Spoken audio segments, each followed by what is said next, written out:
वहाँ से हमारा चैप्टर खत्म हुआ तो वहीं से हमारी वीडियो चालू होती है। हमारा मेन क्रिएटर है तो वो मन में सोचते बोलता अच्छा ये लिंक साउ यहाँ पर तो ये मर चुका है, यानी हमारा जो ये कुआन है ये कुआन का तो ये असली मदद करता है, ये हमेशा ये कुआन की मदद करता रहता, मगर यहाँ पर तो इसकी मौत हो चुकी है।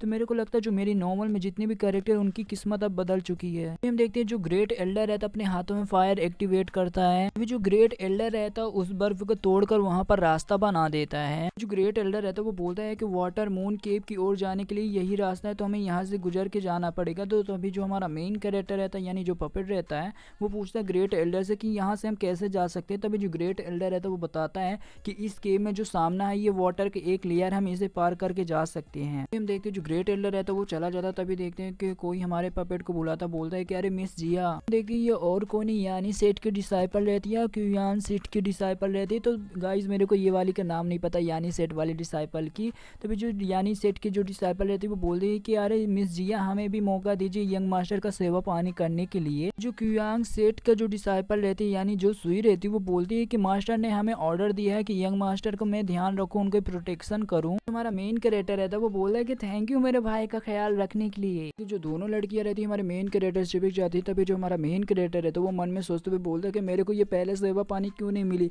क्योंकि मेरे पास कोई भी मार्शल एम्पायर लेवल की कोई मेरी बहन नहीं है। पपेट रहता है वो ग्रेट एल्डर से बोलता है यहाँ पे तो चारों तरफ बर्फ ही बर्फ है। पपेट यानी जो हमारा मेन कैरेक्टर रहता है वो बोलता है मेरे को जाकर अपनी बॉडी को कंट्रोल करना चाहिए। देखते हैं यानी सेट की जो लिंक रहती है वो हमारे मेन कैरेक्टर को किस कर लेती है। तभी जो सुई रहती है वो बोलती है कि भाई कुतिया की बच्ची तूने अभी क्या किया। तभी जो ये रहती है हमारी जो लिंक रहती है वो बोलती है कि वैसे भी तुम्हें इससे कोई भी फर्क नहीं पड़ना चाहिए, मैंने तो यंग मास्टर को किस किया है। तुम्हें तो लग रहा होगा वो पागल होंगे, मगर मेरे को बिल्कुल भी वो पागल नहीं लग रहे, मेरे को वो बहुत ज्यादा पसंद है, मैं उनको बहुत ज्यादा लाइक करती हूँ। तो जो सुई रहती है वो भी मन में शर्माते हुए सोचती है कि कौन कहता है कि ये मेन कैरेक्टर मेरे को बिल्कुल भी पसंद नहीं है, वो मेरे को बिल्कुल पसंद है, मैं भी ऐसा ही करूंगी। जो हमारी सुई रहती है हमारे मेन कैरेक्टर को किस कर लेती है। हमारे मेन कैरेक्टर को तो बहुत ज्यादा मजा आ रहा होता है। जो लिंक रहती है वो बोलती है सुई को कि अरे सुई तुम तो बहुत ज्यादा फेमस हो अपने सेट में, तो तुम किसी बंदे के साथ होकअप कर रही हो। जो हमारे मेन कैरेक्टर के पीछे तीन लड़के रहते हैं वो बोलते हैं कि इस पागल को देखकर पता नहीं मेरी तो बहुत ज्यादा जल रही है,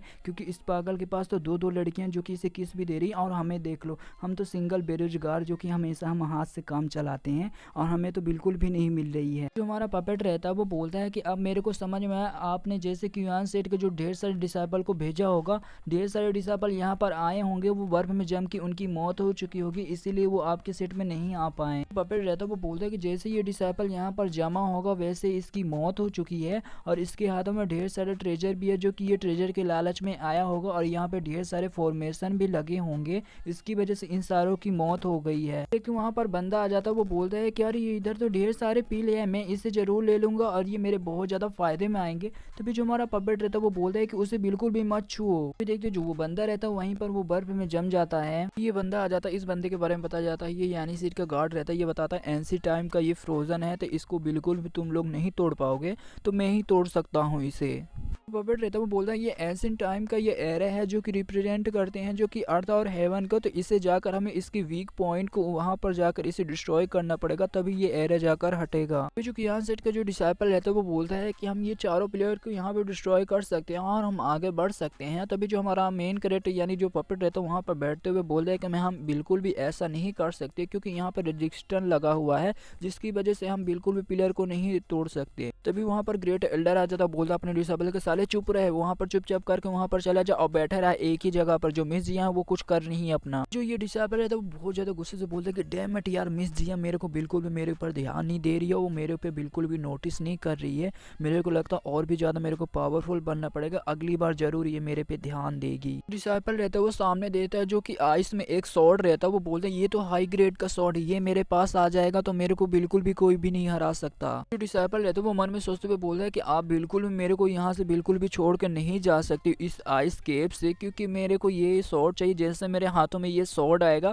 वैसे भी आप मेरे से इम्प्रेस हो जाओगी। पपेट रहता है वो मन में सोचते हुए बोलता है कि लगभग हमें एरे का जो कोर है वो मिलने ही वाला है। फिर जो हमारा पपेट रहता है वो कुछ नोटिस करता और बोलता है ग्रेट एल्डर से कि यहाँ पर क्या हो रहा है। फिर जो ग्रेट एल्डर रहता है वो बोलता है अरे मेरे सारे डिसेबल तू कर क्या रहा है। तभी जो डिसेबल रहता है वो बोलता है कि मास्टर मेरे को ये स्वॉर्ड मिल चुका जो कि हाई ग्रेड का है, मेरे हाथों में है। तभी जो ये यानी सेट का जो गार्ड रहता है वो बोलता है अबे साले के कुत्ते कि बच्चे तू क्या करना चाहता, तू हम सबको मरवाना चाहता है क्या। अभी हम देखते हैं वहाँ पर एक जो आइस रहता है वहाँ पे आइस पे क्रैक आ जाता है, वो आइस वहीं पर टूट जाता है। अभी हम देखते हैं वहाँ पर दो बड़े आइस के मॉन्स्टर जो कि हमारे पपेट की ओर बढ़ रहे होते हैं। जो ग्रेट एल्डर रहता है हमारे पपेट से बोलता है अरे मिस जिया ये दोनों मॉन्स्टर तो मार्शल एम्पायर लेवल के, तो बताइए हम लोग क्या करें। तभी जो मिस जिया यानी जो हमारा पपेट रहता है वो बोलता है कि जो कमजोर लोग हैं वो अपने आसपास शील्ड खोलो, जिसकी वजह से ये मॉन्स्टर आप लोगों पर अटैक ना कर पाए। और ग्रेट एल्डर आप एक काम कीजिए, आप जाइए दूसरे मॉन्स्टर से निपटिए और मैं जाती हूँ दूसरे मॉन्स्टर से निपटती हूँ। आइस वाला जो मॉन्स्टर रहता है वो अटैक कर देता है। यानी सेट का जो डिसाइपल रहता है वो बोलता है कि सुनो सारो बंदो अपनी एक शील्ड बना लो, चलो हम सब कोई मिलकर एक शील्ड बना दो जिसकी वजह से ये मॉन्स्टर हम पर अटैक ना कर पाए। तभी जो ये मॉन्स्टर रहता है अटैक कर देता है,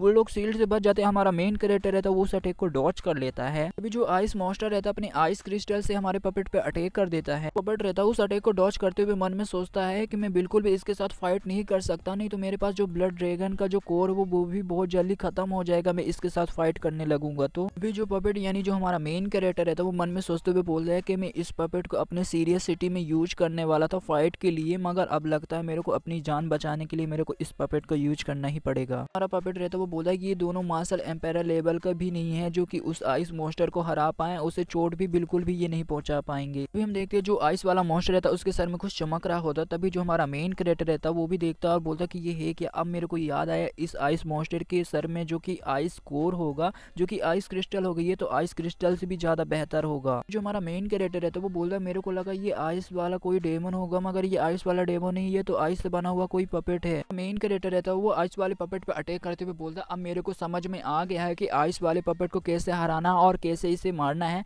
जो इसके सर में जो आइस क्रिस्टल मेरे को वो निकालना होगा, नहीं इसका सर काटना होगा। जो हमारा मेन कैरेक्टर रहता है अपने स्वॉर्ड से आइस वाले पपेट के सर पर अटैक कर देता है, जिसकी वजह से उसके सर में थोड़ा बहुत क्रैक आ जाते हैं। जो हमारा मेन कैरेक्टर एक और अटैक बनाते हुए बोलता है कि चलो एक और अटैक करना पड़ेगा इस पपेट पर। जो हमारा मेन कैरेक्टर रहता है अपना सेकंड अटैक करता है, जिसकी वजह जो आइस पपेट रहते हैं उसकी वहीं पर मौत हो जाती है। तभी जो यानी सेट का जो गार्ड रहता है वो बोलता है इम्पॉसिबल, इन्होंने तो मार्शल एम्पायर लेवल के बीस्ट को एक ही अटैक में एक ही झटके में उन्होंने खत्म कर दिया। तभी जो क्वियांग सेट का जो एल्डर रहता है यानी जो ग्रेट एल्डर रहता है वो बोलता है कि मैं भी इतनी खतरनाक लड़ाई पहली बार देख रहा हूँ। तभी जो हमारा मेन कैरेक्टर है तो वो मन में सोचते हुए बोला ये दोनों आइस क्रिस्टल मेरे को मिल चुके, मैं बाहर लेने जाता तो ये बहुत ज्यादा महंगे मिलते और ये मिलने के भी बहुत कम चांस होते हैं। तभी जो हमारा मेन कैरेक्टर रहता है वो मन में सोचते हुए बोलता है कि ये मैं अपनी जुओ को दे दूंगा, जिसकी वजह जो हमारी जुओ है उसके इम्प्रूवमेंट वो बहुत ज्यादा तगड़ा हो जाएगा। जो यानी सेट का जो गार्ड रहता है वो बोलता है हमारे पपेट से कि थैंक यू मिस जी, आपने हमें बचा लिया, हम आपका एहसान कभी भी नहीं भूलेंगे। तभी जो क्वियांग सेट का जो ग्रेट एल्डर रहता है वो बोलता है